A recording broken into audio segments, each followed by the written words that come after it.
Do I have lipstick on my teeth? We're getting down to the end. Today, we're going to read half of chapter 15. There are 16 chapters in this book. My name is Natalie. I'm the Good Shepherd here on our small hobby farm. I've got my little frizzle lady right now, Janet, laying her egg under my little old stool that has one of my grandma's old aprons on. Her little man, Andy, is back here along with my livestock guardian dogs taking their little chill time, and all of the birds are around here in other different places laying eggs. Chapter 15 is a long chapter, and I never know how much space I have on my phone to record, as well as I know nobody wants to sit there and listen to an hour-long video. So we'll see where we end here, okay? But we're getting down to the end of this book. Final Gifts by Maggie Callanan. This is a book written by hospice workers sharing their experiences with those persons in life who are nearing the end of their life, in their final stages of life, in their dying stages and their death. They call it near-death awareness. We've all heard of near-death experiences, people who their heart has stopped and they've, maybe seen glimpses of heaven, and then they have out-of-body experiences and come back. That's near-death experience. Near-death awareness is what this book is all about. It is helping those who love persons who are dying be able to become more aware of what happens when we are dying. We're already starting to fade, and so we're able to connect to different realms, so to speak, where dying persons, as well as persons such as myself, who talk to angels in heaven on a daily basis, we can see things that others can't.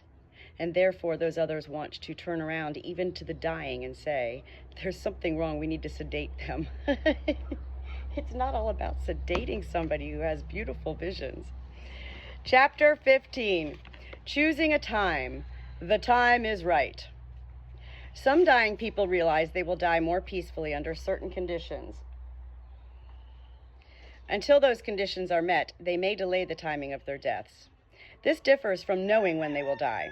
Some people do know and do indicate when death will happen. Others actually choose the moment of death.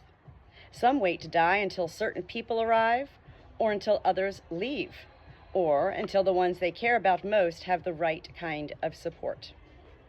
Let's start today with Joseph. His story. Joseph carried himself like the career diplomat he'd been, but in 40 years of holding posts around the world, he'd never put on airs. He and Dorothy, his wife of 50 years, had raised their 2 children in embassy compounds in half a dozen countries, collecting a string of languages, a house full of unusual furniture and mementos, and a lifetime of stories. Patrick and Kathleen were grown and had gone on to have careers and young families of their own. Patrick, a teacher, lived in New York, and Kathleen, a nurse, lived an hour from her parents. But Joseph and Dorothy still had their big old wood frame house and their memories of days in Italy, Arabia, England, Zanzibar, Japan, and China, among other exotic places. After their wanderings, Joseph and Dorothy were content to stay at home. Both read voraciously. She preferred fiction. He liked political histories.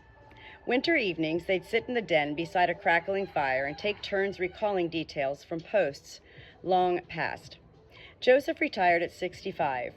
3 years later, he was diagnosed as having emphysema and heart disease. Neither condition was life-threatening, but in the next 9 years, he gradually got sicker, experienced weight loss, weakness, and shortness of breath so severe he became totally dependent on Dorothy. His world shrank from the one he'd traversed by ship and airplane to a second-floor bedroom in the pages of National Geographic magazine. Tethered to an oxygen tank, he couldn't even join Dorothy by the fireplace to read and chat. But at first, Joseph didn't give in to the invalid's outlook. All his life, he had dressed formally, and he still did so, insisting that every day Dorothy get him into shirt and tie and crisply pressed trousers, hanging them on a mahogany valet stand, and inserting shoe trees into his well-polished shoes. As Joseph's condition worsened, Kathleen and Patrick became more concerned about the burden his illness was placing on their mother. The old house rambled, with many steps between bedrooms and kitchen. Joseph never complained, but he too worried about his wife's frequent trips up and down the staircases. "We've got to do something," he told Kathleen. "She needs help. This is too much for her." Kathleen contacted the local hospice for Joseph to be admitted. However, his doctor would have to certify that he had only 6 months or less to live. Joseph's doctor agreed that Joseph was failing and acknowledged the family's concerns, but said he couldn't put a fixed length on his patient's future. "He's been declining for such a long time, but he could go on like this for quite a while longer," the physician told Dorothy and Kathleen. Dorothy hired a private duty practical nurse to visit 3 times a week, and that was a bad doctor, by the way. You know? Come on. But again, this book was written in 1992, so hospice has come a very long way. But come on, the doctor, like denying somebody who's been told to ask for hospice care. He's been dying for 9 years. That's like my dog right now, Ruby, dying for 9 years. But what do you do? Janet, come here, Janet. Hold on. Janet. Hold on, I gotta get Janet. Hold on. Come here, Janet.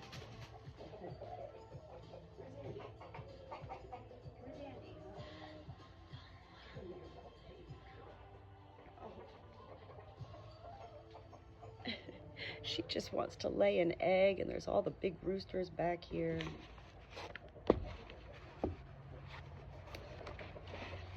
Okay.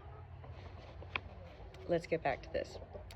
Dorothy hired a private duty practical nurse to visit 3 times a week and help with Joseph's care and bathing, but the burden remained largely on her.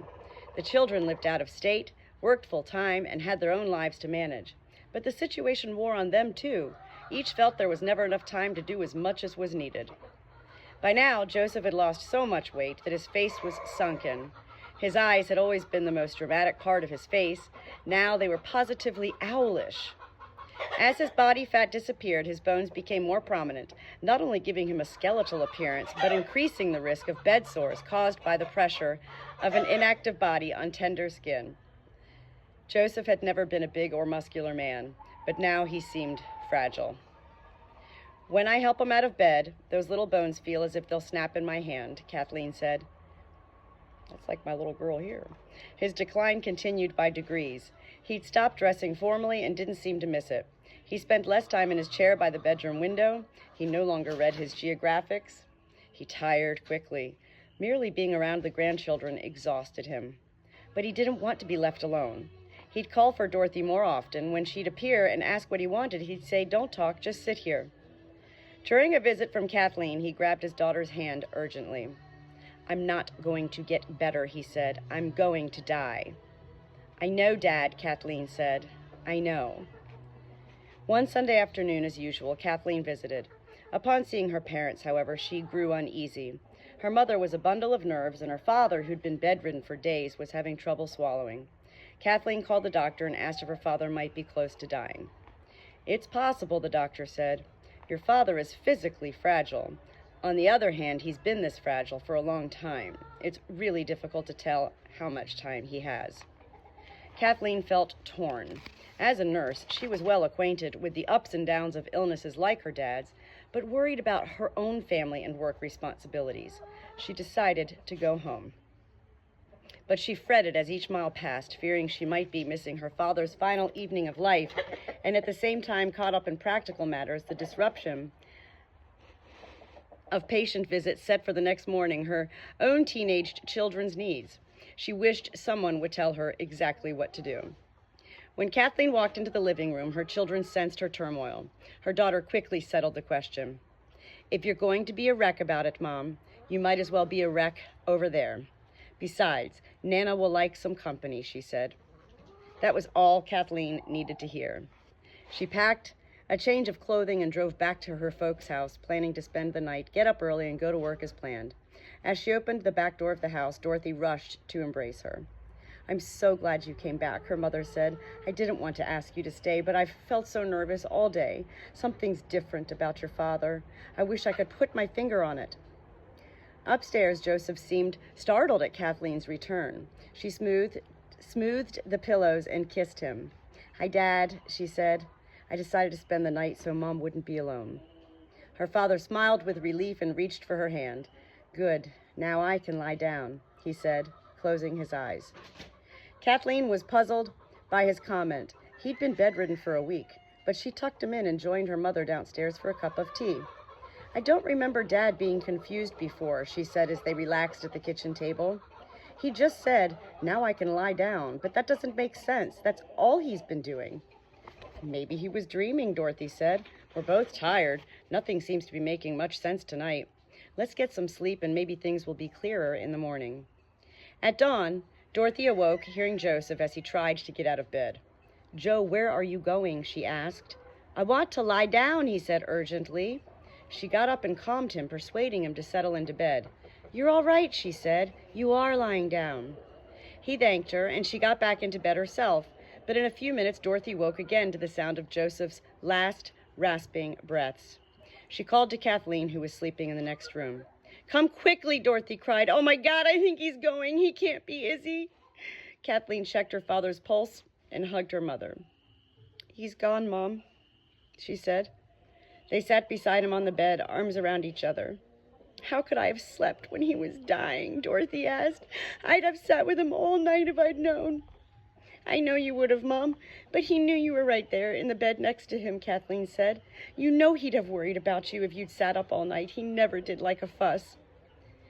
Mother and daughter sat in silence as the dawn's light rose in the room, catching the bright yellow bindings of the National Geographics arranged on the bookshelves. "I've been thinking about what Dad said to me last night," Kathleen said, "when he was saying, 'Now I can lie down.' He wasn't talking about taking a rest. He was talking about letting go. He wanted me here in the house so you wouldn't be alone when he died. And he died the way he lived. He was quiet and peaceful, and he protected us both in his dying as he did in his living. It was the last thing he could do to take care of us." At her father's funeral, Kathleen told a coworker about the irony of her reaction to his last comments. She remarked on the ease with which she'd become enmeshed in the web of pain, conflict, and assumption that confused those taking care of a dying person they love, causing her to miss her father's real message, even though she was a seasoned health professional. "If one of my patients had said, 'Now I can lie down,' I probably would have realized in a second what he really meant. But because it was coming from my own father, I missed the message," she said. "But at least I was there, and by being there, I might have given him the chance to let go in peace, knowing that I was on hand to help my mother." Joseph waited for his daughter, who he knew would provide the support his wife needed when he died. Sometimes people wait for some other reason, perhaps a grandchild's birth, or a son's graduation, or a family member or a friend who needs to say goodbye. Let's move on to the story of Hazel. Hazel was dying of ovarian cancer. She had 3 daughters. Debbie, the oldest, was married and lived a few miles away. Susie, 25, still lived at home. Cindy, the youngest, was described by her parents as our problem child. She'd left home at 18 to become an actress, deeply worrying Hazel and her husband, Don. Cindy never wrote and rarely called. Now and again, she'd come home unannounced for a visit that always ended in the same argument with her mother. Cindy found Hazel domineering and judgmental. Hazel thought Cindy unloving and irresponsible. "The trouble is, they're too much alike," Don said. "They're both strong, intelligent, loving women, but they're also very bossy. It doesn't bother me or our older daughters. We just let it roll off us. But they really rub each other the wrong way. The worst thing anyone can say to Cindy is, 'She's like her mother.' She thinks that's a terrible insult." When the doctors told Hazel she wouldn't live much longer, she and Dawn told Debbie and Susie, who vowed to help keep Hazel at home as long as possible. When they called Cindy, who was living in New York City, she was tearful but calm, until Dawn and Hazel asked if she'd come home to live during Hazel's final months. "Never!" Cindy screamed, slamming down the receiver. A few minutes later, she called to say she'd be home soon for a visit. Cindy came home several times in the next few months, but the time spent with her mother was no better than it had ever been. Counseling helped Hazel deal with the pain of this difficult relationship, but Cindy refused several offers of counseling or support. Hazel's gradual decline toward death changed one morning when she suddenly developed signs of heart failure. Death seemed imminent. She decided to move into the hospice inpatient unit. While waiting for the ambulance, Dawn called all three daughters. When they arrived, Debbie and Susie were waiting for them. Cindy wouldn't be able to get there until 11 that night. Hazel lost consciousness. Her blood pressure was very low, her pulse very weak, her breathing almost inaudible. She seemed unlikely to last the afternoon. We urged Dawn, Debbie, and Susie to keep talking to her and to tell her that Cindy would be coming. Like most families, after a few I love yous and thank yous, they didn't know what to say. You could reminisce about the experiences you've shared as a family, I suggested. Soon, Dawn and their daughters were sitting on Hazel's bed telling stories as she lay among the pillows. Just before 11 p.m., a disheveled Cindy appeared. Her father and sisters greeted her with hugs and kisses, making room for her on the bed near her mother. She kissed Hazel's cheek, held her hand, and sobbed. After a few minutes, she asked Susie for tissues and nodded gratefully when Debbie offered her a cup of tea. She calmed down, listening as Dawn repeated some of the stories. Cindy had memories of her own, recalling how when her older sisters had left for college, each semester Hazel would take her out to lunch. I never told her how special that made me feel, Cindy said, sipping her tea. And I never told her I felt really proud when people said I took after her. I've been so mean to her, and now it's too late to apologize. The nurses keep telling us. She can probably hear what you're saying, Dawn said. She probably heard what you just said. Do you want to tell her again? Cindy took a deep breath, looked into her mother's face, and repeated what she'd just said. About 2:30 a.m., Hazel's breathing became very irregular. Dawn and the three sisters snuggled up to her, holding one another and Hazel as she took a few slow breaths, then stopped breathing, her life ending on a note of peace and tranquility. We don't know that Hazel heard what her husband and daughters told her, or that she waited for Cindy to arrive, or that she held on even longer to give her problem daughter a chance to express some of her love and regrets. All we know is that Hazel, who wasn't expected to live through the afternoon, survived until the next morning, during which time Cindy was able to ease some of the pain that surely would have made her grieving more difficult. There are many stories like Hazel's. One dying woman waited for a daughter to return from Europe. A man waited until his wife returned from a trip to help a sick relative in another part of the country. He said she shouldn't have to deal with two crises in two different places at the same time. But we have also seen people who wait for the people they love to leave. Moving on to the story of Kathy. Kathy's story offers, here, you want me to put you down? She goes, well, everybody else is gone. I think I might want to lay my egg again. Do you want to try? Here you go. Oh, good girl. Good girl. Oh, there she goes. Listen to these birds out here. I love it. A sip of my own tea. Kathy. Kathy's story offers another good example of choosing a time to die in order to spare loved ones. But there's also an important message here for nurses and other professional caregivers. Independent, a gifted dancer and teacher of dance, and an aspiring writer, Kathy had a brain tumor diagnosed only 3 months after she married. She and her young husband were devastated and frightened, as were her parents. Her mother took a leave of absence from her job as a writer and research scientist in the food industry to help with her daughter's care. Kathy's mother had a strong influence on her, and their relationship was especially close. During my first visit, Kathy had been very clear that she had important goals to reach: to celebrate her first wedding anniversary, and to finish writing a book comparing the styles of early 20th century choreographers. Her research was completed just prior to her illness. She wanted to write a book bringing the excitement and commitment she'd found in her research on past choreographers like Isadora Duncan to young dancers and lay people. My heart sank when she said this.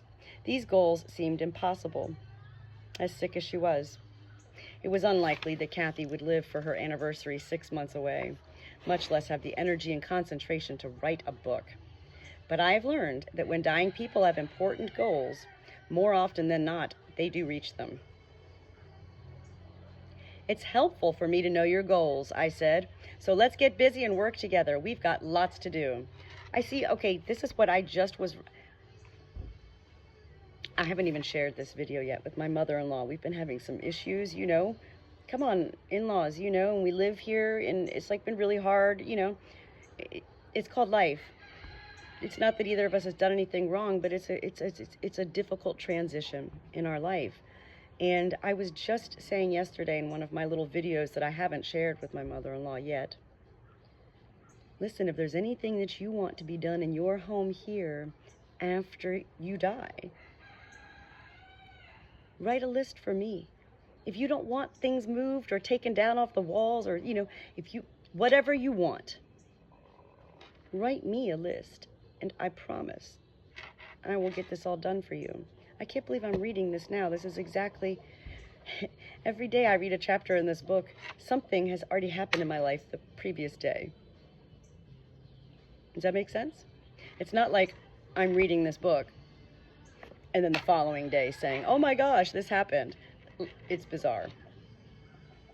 It's helpful for me to know your goals, I said, so let's get busy and work together. We've got lots to do. She smiled. Kathy's parents had hired private duty nurses around the clock so her husband could continue working. Bedridden, blind, and unable to do anything for herself, she needed complete care for all her needs, but retained her strong spirit and unpredictable wit. Despite her illness, Kathy's home was often full of laughter and outrageous conspiracies. Kathy was often sleepy because of the disease in her brain. When she was awake, her thought processes were fragmented.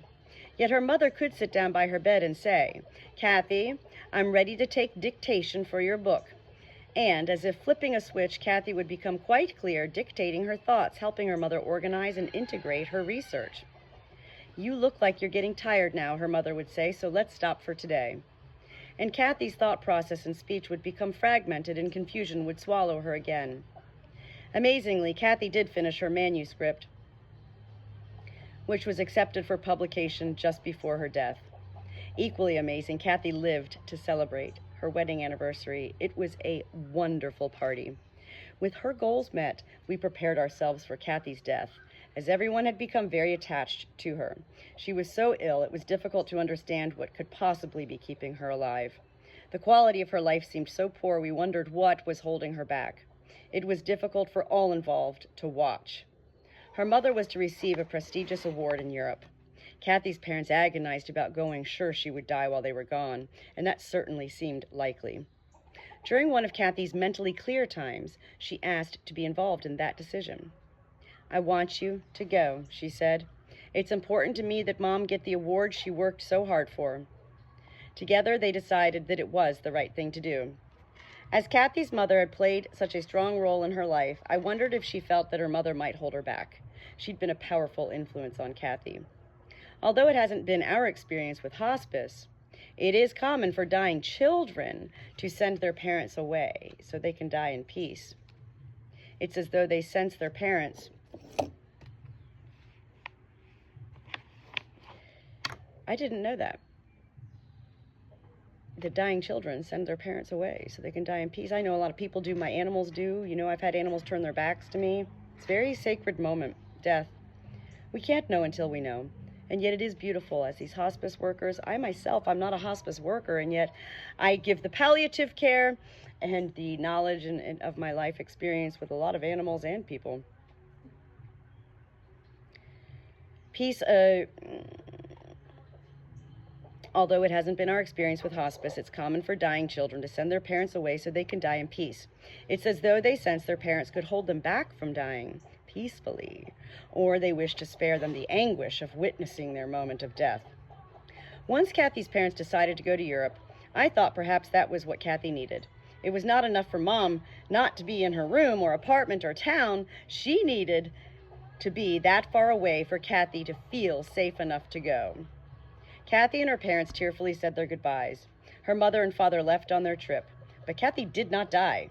The nurses tried to figure out what it was that Kathy needed. She was no longer able to tell them herself. Suddenly, without warning, Kathy quietly died. And it was clear to us.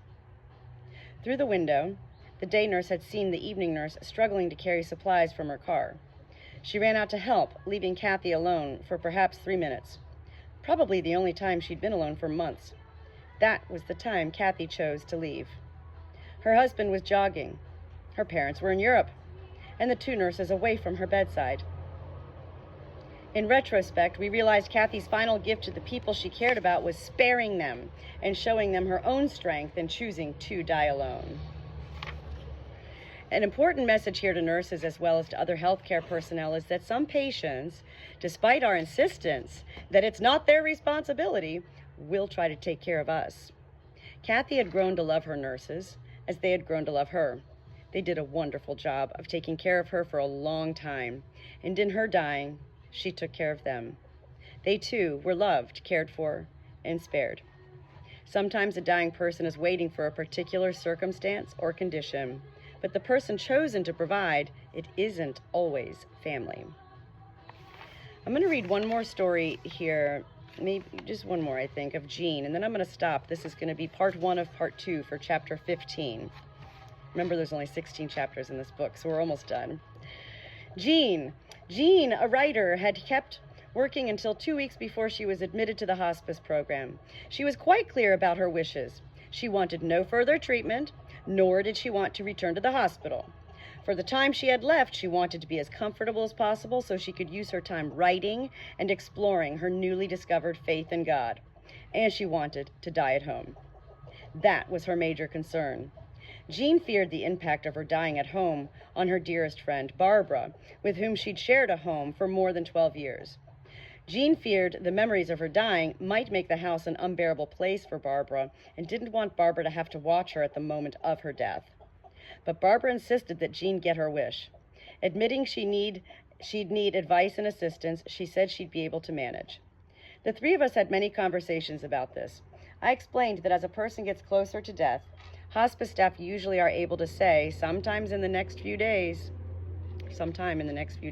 they will die. At this point, families may need more contact with the hospice team to obtain emotional support and learn additional skills. Hospice nurses usually can teach families any skills needed. Some families may choose to hire extra nurses. Jean and Barbara agreed that as the end neared, they would hire nurses to provide 24-hour care, so Barbara would have someone with her at all times. Jean asked if I could be the nurse there with Barbara when she died. I couldn't promise that. It seemed more likely that a private duty nurse would be present when she died. About 6 months after being admitted to the hospice program, Jean's deterioration began to accelerate. Soon, she could not get out of bed, did not want to eat, had cut her fluid consumption to almost nothing, and was becoming less interested in the outside world. She became weaker.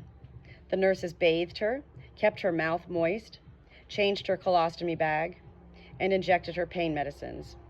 They also turned her from side to side every few hours to keep fluid from collecting in her lungs. On a Friday, her voice reduced to a whisper. Jean said goodbye to Barbara, her brother, her rabbi, and me. Then she slipped into a coma. The next morning, I dropped in to see how Jean and Barbara were doing. The nurse on duty thought Jean seemed comfortable. Her pain seemed to be under control. Her breathing was quiet and easy. "The hard part is over, Jean," I said, kissing her cheek. "From now on, it should be easy. You can go whenever you are ready.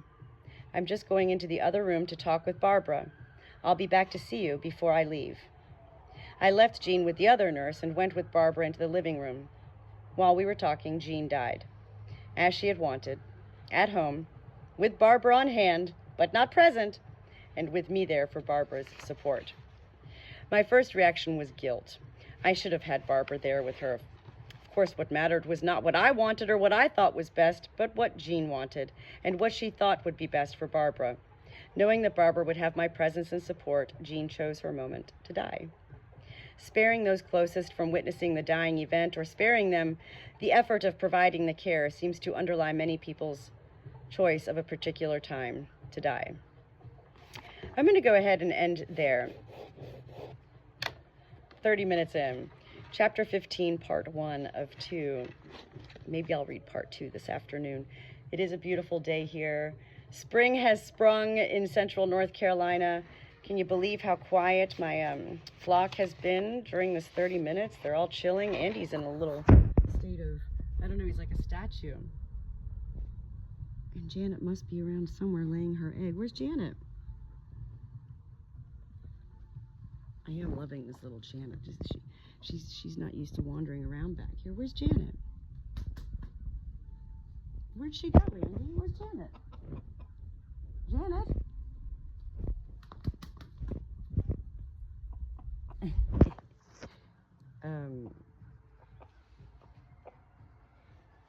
Oh. No? Where's Janet? Here she is. What are you doing over here, Janet? Come here. Janet. She's like, but I want to be a part.